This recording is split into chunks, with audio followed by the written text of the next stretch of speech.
Isn't it strange how every year on February 13th, a quiet panic spreads across the planet?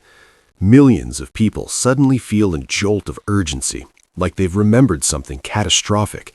It's not just, oh, I should grab flowers tomorrow. It feels bigger than that, as if forgetting to book the right restaurant or plan the perfect surprise might somehow undo an entire year of love. It's fascinating how one square on a calendar can carry so much psychological weight. But here's what rarely gets discussed. The couples with the healthiest, longest-lasting relationships are usually the least frantic about Valentine's Day, and that tells us something important.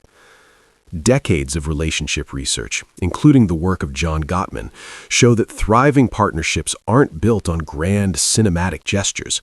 They're built on small, consistent moments of connection. Gottman called them bids for connection, tiny reach-outs throughout the day. A comment about work, a sigh that signals exhaustion, a shared joke across the kitchen. What matters most isn't the size of the gesture, it's the response. Couples who last are the ones who notice, who turn toward each other, who respond in those quiet, ordinary moments, not just on February 14th. That's where Valentine's Day becomes psychologically complicated. When affection feels prescribed, when you feel like you have to be romantic because the calendar says so, satisfaction can actually decline. The brain is remarkably sensitive to motivation. It knows the difference between I want to do this and I'm supposed to do this. And meaning shifts when the motive shifts. Romance that feels obligatory can quietly lose its emotional depth. There's an even deeper layer. When we fixate on making one day extraordinary, we may be compensating for insecurity.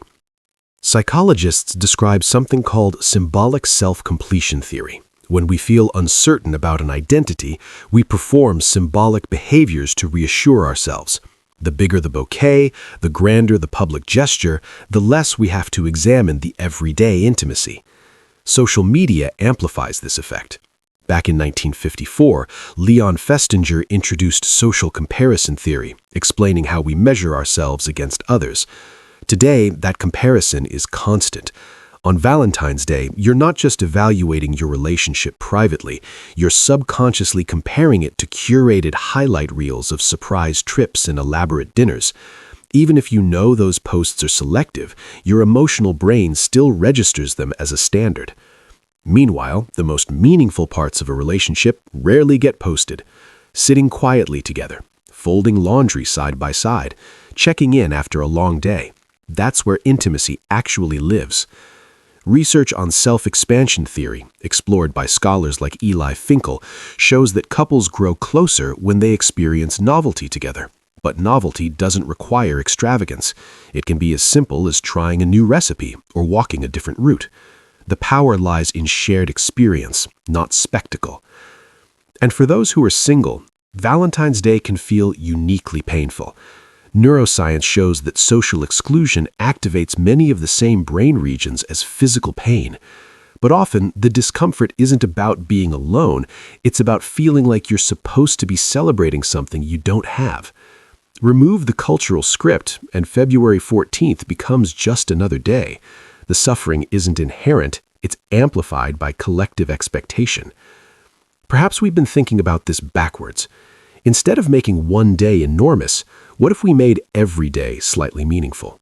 Research by Sara Algoe suggests that spontaneous, authentic gratitude strengthens relationships more than obligatory displays. Genuine appreciation, unprompted kindness, attention when it's inconvenient. That's harder than buying roses once a year because it requires presence. So maybe the healthiest approach to Valentine's Day isn't to reject it, but to demote it. Have dinner if you want. Buy chocolate if it feels genuine. Or don't. Let it be optional instead of obligatory. Because if your relationship only feels special on Valentine's Day, it's not truly special. It's scheduled. Real intimacy is built in ordinary moments, in Tuesday afternoons and quiet Saturday mornings, in the days no one applauds. And when you've built that kind of connection, February 14th stops being a test. It becomes just another opportunity, not to prove love, but to continue it.